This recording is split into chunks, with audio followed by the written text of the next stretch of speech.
Hilarious. So Alaphilippe, look at the body fat and the level of the legs. The body fat is very low. As lean as me. Roglic, as lean as me. So yeah, very similar body fats there. We have Greg Van Avermaet, also lean. Could be maybe a bit leaner. He's a disc brake bike as well. Like he must be looking down, going, what's become of pro cycling? We're using mountain bike brakes uphill. It's like none of these guys need better brakes. Their disc brakes are actually dangerous because they're unpredictable at speed in this cutthroat level of racing. So we can see here Roglic got the mouth open, getting the oxygen in. He's in the big dog, so they're really flying. And this is interesting. All right, this is very interesting. Roglic in the big ring, Egan in the little little ring. That's very interesting. That is very interesting. Almost looks like but who knows what gear he's in the back. But it's so he's almost crossing his chain there. You can see by the derailleur angle that Roglic is keeping it in the big dog, maybe for some Brian Reese psychological tactics going on there. This frame is under and the sub in third position. So here, Dom, sub, and a Dom at the back getting subbed. And that's fine, there's role reversal in any world. That's not a hassle. We're just observing here, no judgments. Video, we're going to have a look at some pictures here, some highlights. Let's get to the data, all right? So we have on Strava here, this is going to show you all the watts here, all right? So this is Sepp Kuss, and he is the wingman for Roglic. Let's have a look at the data here. So he's about the same weight as me when I'm full natty, about 64 kilos. And so his average weight at 287. So wasn't a hardcore stage. It wasn't hardcore. It's pretty atypical of a race here. Let's have a look at the climbs here. This is the last climb of the day, and it goes from Orcas to Merletti, and we're going to butcher these Aussie phrases here. Let's go down to the data here. So you can see it was pretty steady. Look at the watts here. It was pretty cash. There was a breakaway for the day, so the peloton just sort of rolled along. There was these guys were up the front, sort of controlling the pace. And let's have a look here. Let's look for the watts to really spike up. All right, so we know that if he's 64 kilos, 65 kilos, he almost looks like 63 to me. Some people say 64. He looks like 63. Let's have a look here at some of the watts. All right, so we see the watts going up here. So I'm going to base my power off his because he's doing a bit more than me. And it's obviously in the context of the end of the day. Right? How many hours was it? How many hours were we racing for? 4 hours. So not a long stage. 4 hours on the bike. 4 hours on the bike. Let's have a look here. Scrolling down. This is the beautiful thing of power data. It doesn't hide the fact what's going on. And these definitely look like some natty times. I could stay with this bunch if I started at the bottom of the climb with them. Let's have a look here at the data. All right? So look at the data here. We'll scroll down a little bit more. Looks like it went up a bit at the last bit here. 418 watts. I could be doing that. No worries. Let's have a look. So this is where it gets dropped. So you can see here the time. The winning group, you have to be in that 3:47. So we know Pinot, Port, Iran, they're in that winning group. Got the same time as Roglic and Romain Bardet, rim brake, and disc. Sepp Kuss, rim brake. And so 418 watts. So the pace picked up. The climb was relatively cruisy until that last bit, and then boom, Sepp Kuss dropped. 6 seconds is a lot, so dropped there. That would have been a max effort for him, and just couldn't hold any more and dropped off, did his work, and there we go. So that was the deal there. You can see that the pace picked up, which means the race didn't pick up the pace didn't pick up until the last bit, which means they could have the climb a lot faster. And you saw Pierre Roland, he lost like 40 seconds almost in that last few minutes. 40 seconds. So he totally blew up doing that silly attack at the start. Here we've got Thomas de Gent. So these way back. So there's big differentials there in the times. Romain Bardet. So if you're not going sub 4 minutes up this climb, then you're definitely not in the A group. So there we go. So Sepp Kuss, even as a domestic, was still finishing top 5. So pretty impressive effort there. Power data wise though, looks pretty natty to me. I could do these watts at that weight. Actually, I've done more watts at that weight. But yeah, you got the context of being in a race, etc. So the watts to me, they look very, very natty. But again, they didn't race full gas because we saw the watts are looking pretty casual. let's have a look at some of the pictures here. This is on the Cycling Tips, the beauty of cycling. Let's scroll up to the top here, and so you can see here the rim brake dominance going on again. You just look at that. He's got 2 rim brake riders, Kowalski and looks like Tony Martin perhaps. Bit of a LUT on that one, nice filter there. And so here, well, this is an interesting top sign of the times. They're handing out hand sanitizer for the kids. Hey kids, watch out for the flu that has a 99% recovery rate. Let's not talk about heart disease or drugs. Let's talk about the good stuff. And so we have here a French flag. This is beautiful. Part of France is a lovely country, isn't it? It's a lovely country. It used to be a lovely country. It still is, but times are changing in France. I've been there a few times. I had a great time there with my bike. Fantastic. We're here. We've got the rich guys, and here we have some bike mechanics going on here. Looks like a bit of a saddle situation here. Maybe the seat post has slipped down. Here being integrated posts, they are infamous for slipping. That's a good shot there. Some bright colours going on. Looks like a beautiful day. Bit cool there. You can see the spectators wearing warm clothing because we are heading up into the Alps there. Helicopter in the sky. This is a cool shot here. Looks like Sepp Kuss on the front. Looks like Sepp Kuss there. As you can see, he looks to me, he almost could pass the 62 kilos. I'm almost thinking 62, 63. I don't think 64, I think less than that.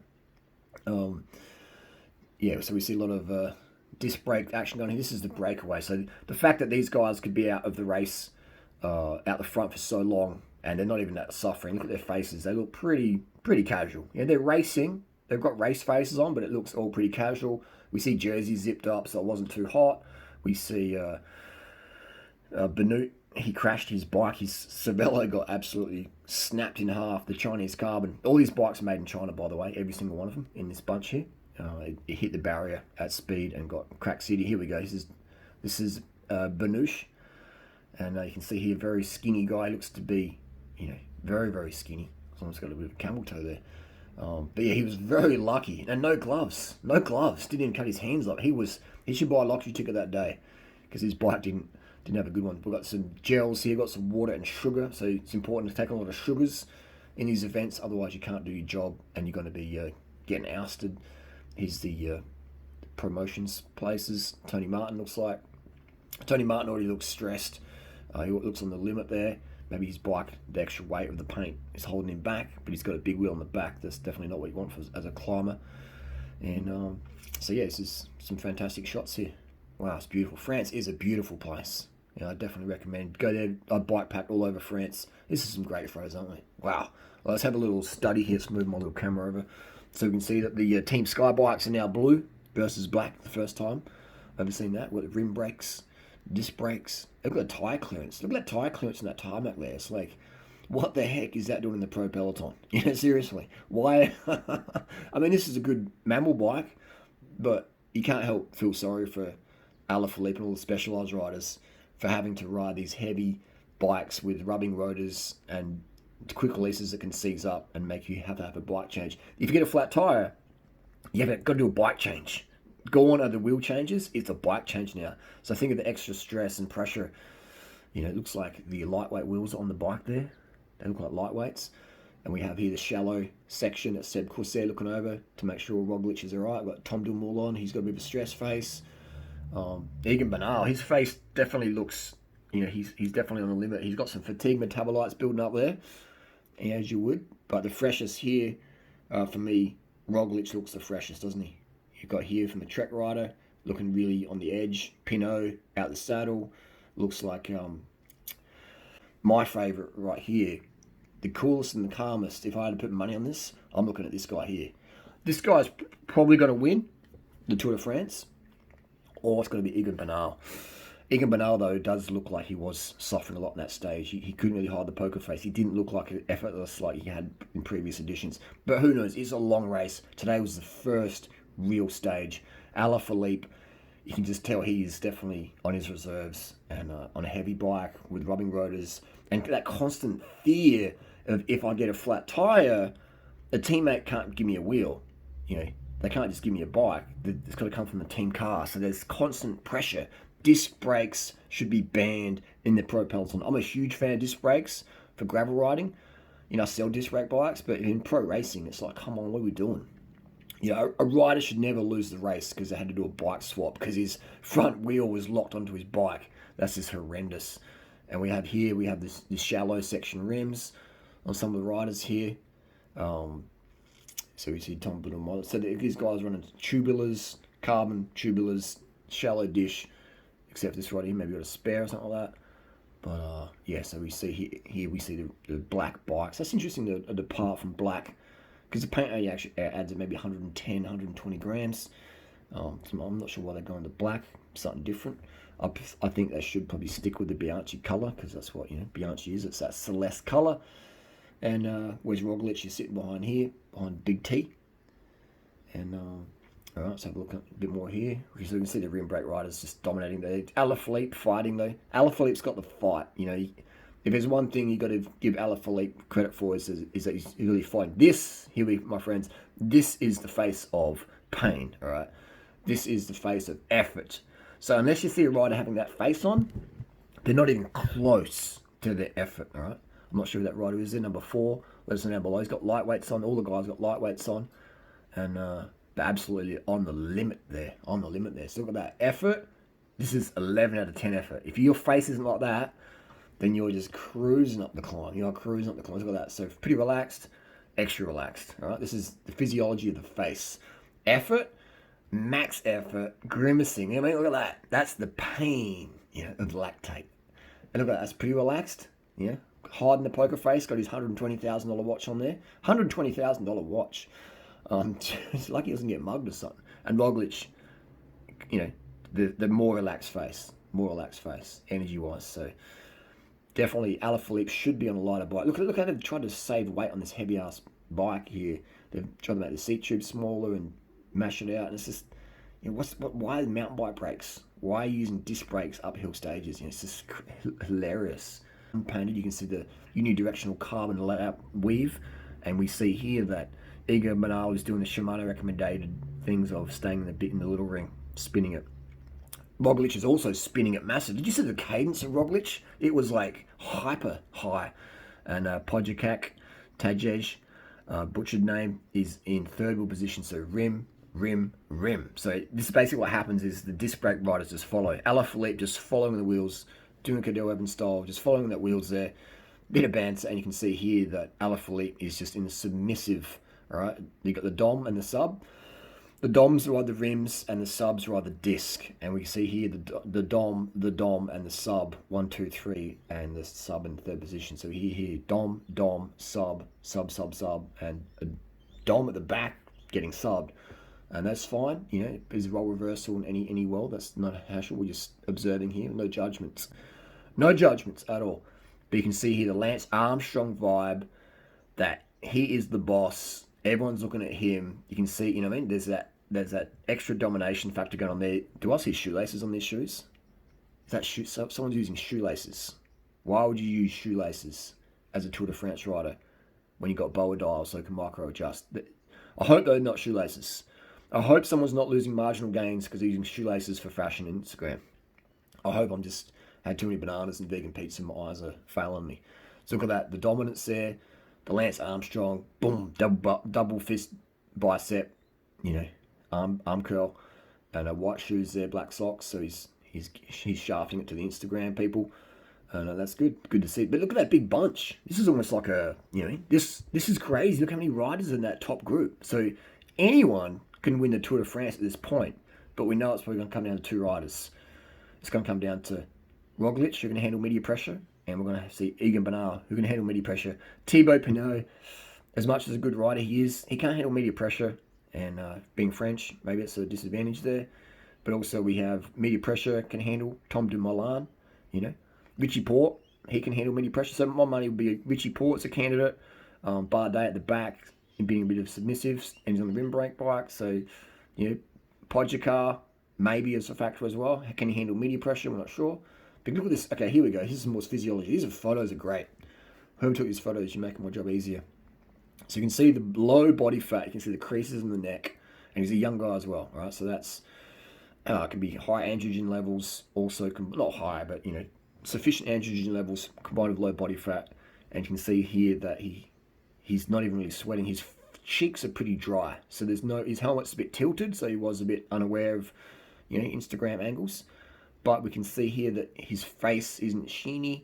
His glasses aren't dripping in sweat. So he's got no smudge marks in there. His arms are relatively dry, and we don't see a lot of sweat. So we see that he's got a hole in his jersey from the moths. There's a lot of moths in France.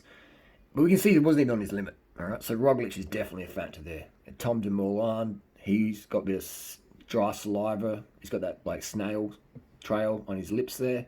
So you can see his low body fat. He's got creases in the neck. He's got the 4 o'clock shadow.